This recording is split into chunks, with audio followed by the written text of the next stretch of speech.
Sino siya? Sino?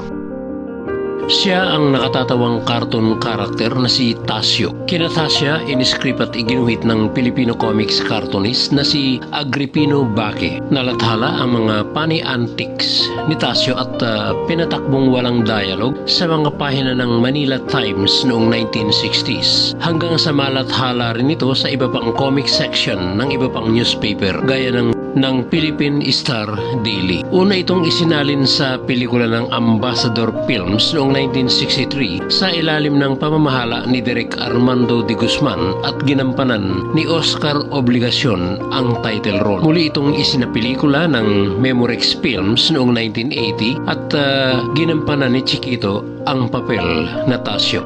Okay! Next time, more info about Filipino comics character. Thank you very much and God bless you all.